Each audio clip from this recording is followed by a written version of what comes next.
qui, étudiée par les savants du monde entier, conserve tous leurs mystères. S'agit-il d'une piste d'atterrissage pour extraterrestres, de messages adressés aux dieux, ou tout simplement de la publicité? Le dieu soleil s'est couché, laissant la place à la lune. Est-ce elle qui détient la vérité? Le marché de Nazca est très coloré, avec de nombreux fruits et légumes. La flore péruvienne est riche en fruits exotiques, café, cacao, thé, patates douces, mais aussi la coca, produite en remplacement de la polyculture car plus lucrative, compte tenu de la demande internationale en matière de drogue, 200 000 hectares. Marchande de fromage. Les cochons d'Inde, qu'on appelle couilles, se mangent et sont délicieux.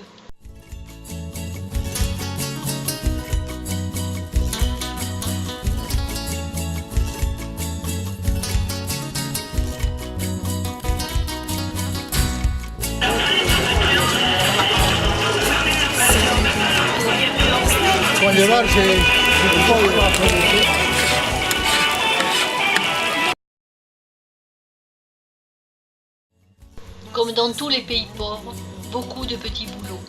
Et nous avons souvent vu de jeunes enfants de 10 ans au moins cirer les chaussures.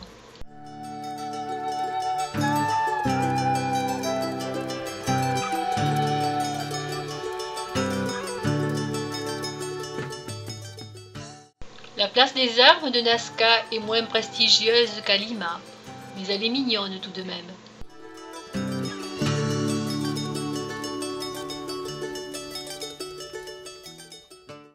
Et là encore, c'est la fête.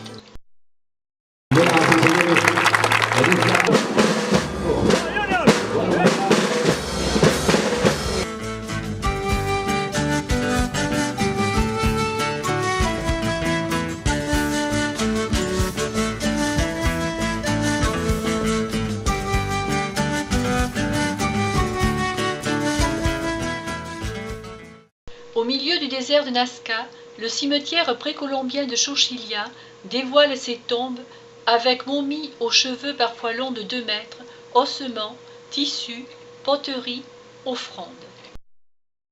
Les Chinchas, comme presque toutes les civilisations andines, ils ont enterré leurs momies en position fétale. Pourquoi? Parce qu'ils ont cru, ils ont pensé à la réincarnation. Ils ont pensé aussi que la Terre, c'est la mère de l'humanité. Oui.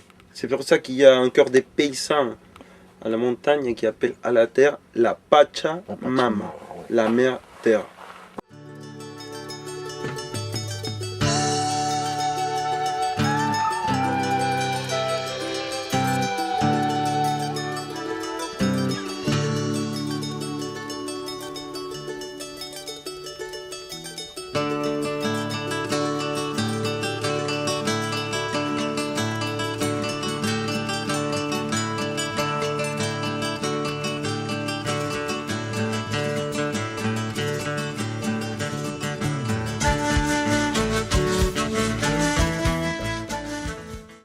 Dans ce désert de pierre, quelques champs de coton, avant d'arriver à un aqueduc qui permettait d'irriguer les sols de cette région très désertique.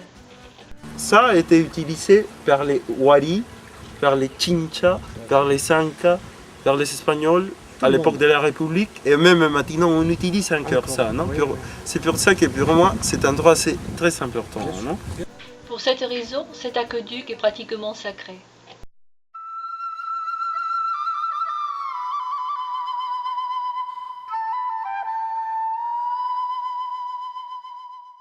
Puis Carlos nous a menés aux pyramides de Cahuachi qui sont en cours d'étude.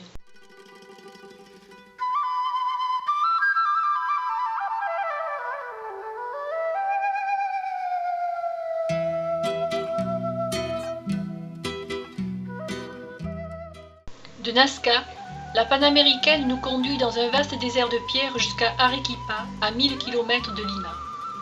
Située à 2335 mètres d'altitude, Arequipa est la 2e plus grande ville du Pérou et est ensoleillée 300 jours par an. Fondée en 1540 par les conquistadors, Arequipa est bâtie en pierre volcanique blanche, le sillar. Cette ville s'est enrichie avec le commerce de la laine d'alpaga et est très dynamique alors que les tremblements de terre ne l'ont pas épargnée. La cathédrale domine la place des Armes, entourée sur 3 côtés par une double rangée d'arcades.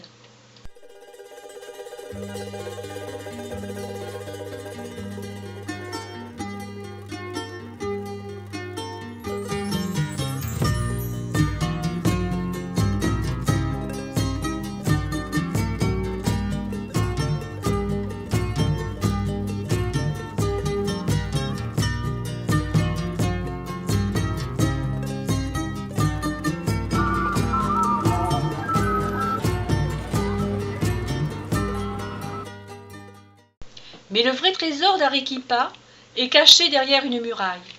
C'est le couvent de Santa Catalina, véritable ville dans la ville, qui a été fondée en 1580.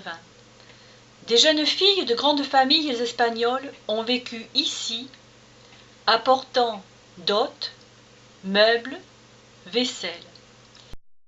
1 ou 2 servantes pouvaient rester avec elles. Il y a eu jusqu'à 500 nonnes, et actuellement, 30 nonnes vivent encore ici.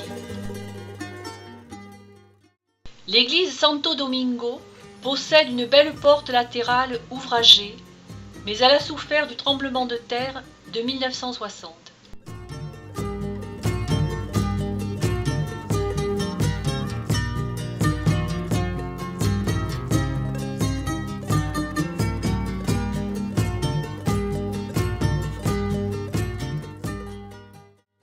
La vue sur les volcans est très belle.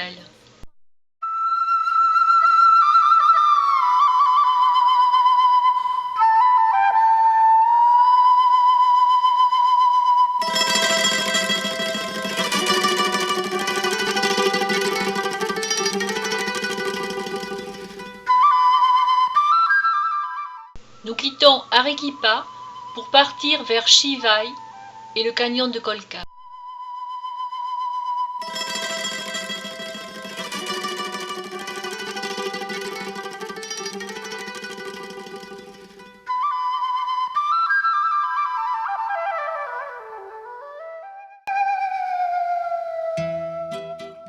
Dans cette région, la faune est riche avec vigognes, alpagas et lamas qui vivent entre 3007 et 5000 mètres d'altitude et paissent l'herbe rase. La vigogne mesure 90 cm et produit une laine de très grande qualité qui est utilisée pour les vêtements de luxe.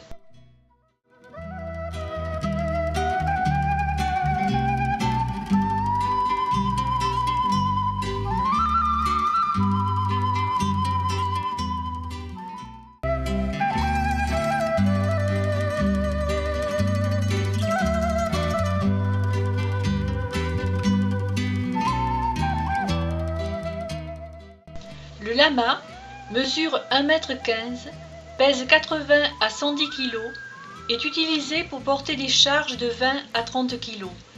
Il produit de la laine et du cuir.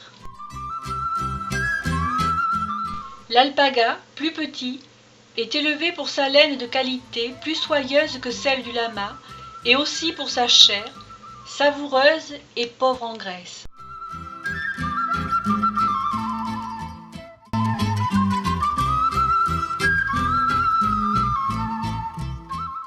Alpaga et lama vivent ensemble.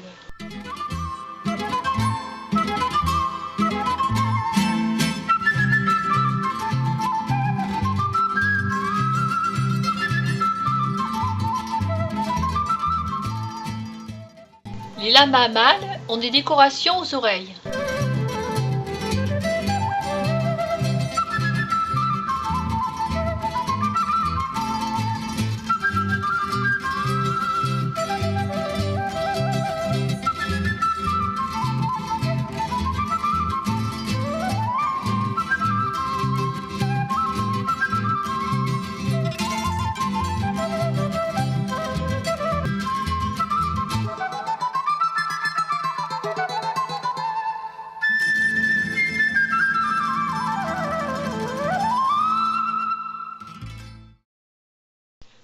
quelques belles rencontres avec des femmes et des enfants vêtus d'habits brodés et colorés, nous poursuivons notre route jusqu'à Shiva.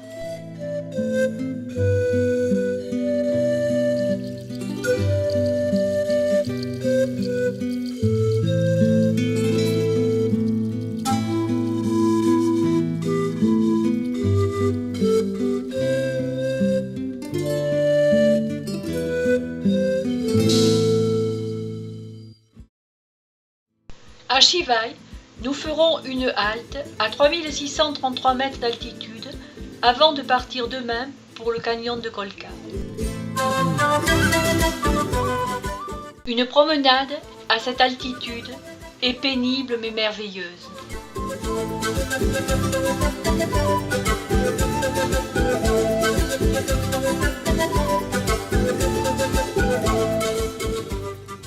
Les habitants doivent sans cesse monter et descendre des marches, mais certainement que leurs poumons sont plus développés que les nôtres.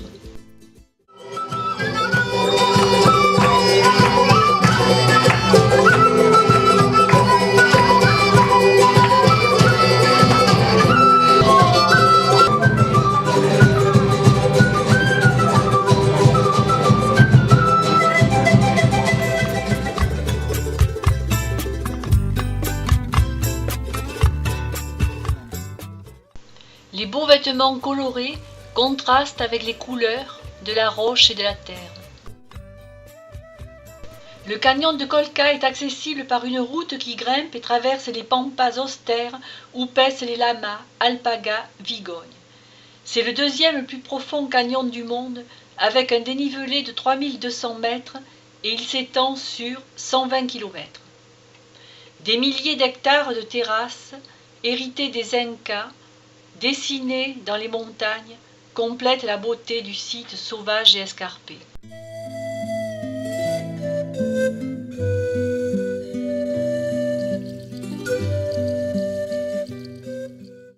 Cette pierre est la représentation de la montagne.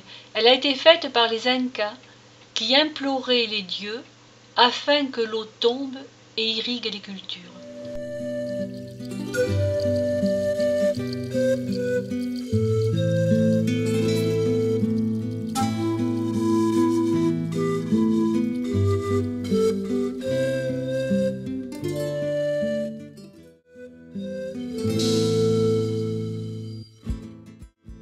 Un cimetière Inca.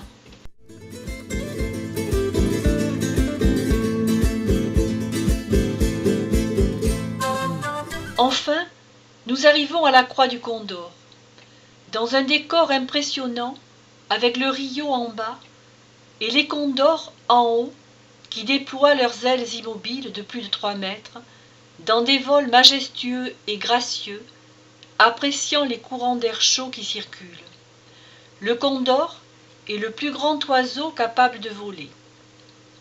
Pour les Incas, les condors étaient sacrés puisqu'ils étaient les messagers des esprits.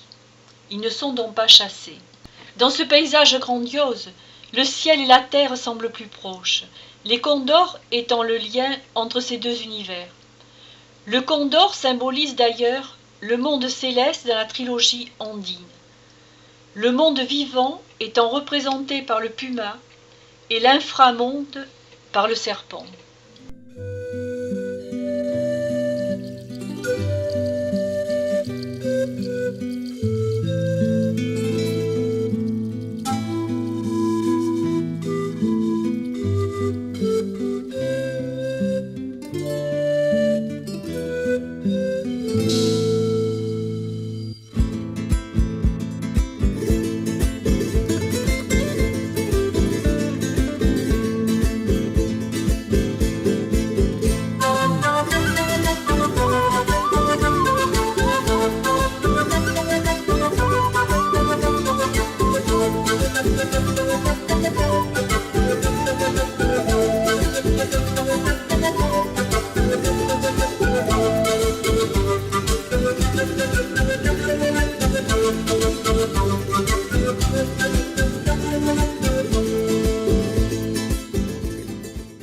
Petite promenade pour apprécier la nature dans le canyon de Kolka.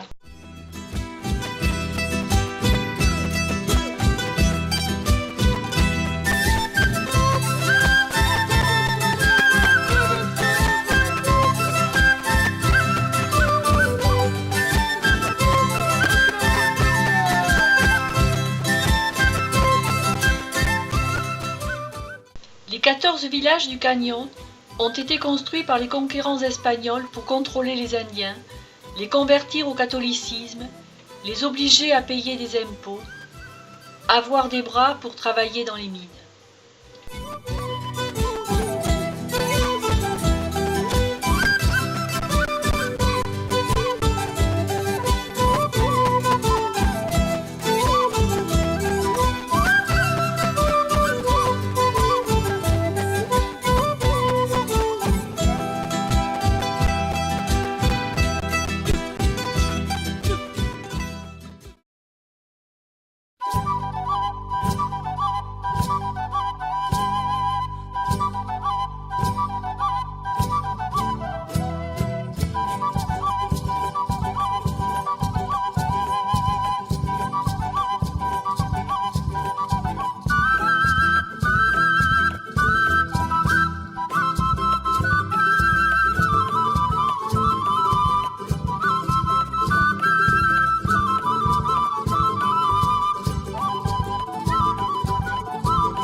Llegando hasta el carnaval, quebradeño mi cholita.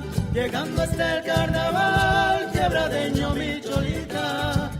Fiesta de la De Arequipa à Puno, long trajet en bus, dans des paysages désertiques mais magnifiques. Au bord des routes, nous verrons souvent des petites chapelles, car les accidents sont nombreux au Pérou.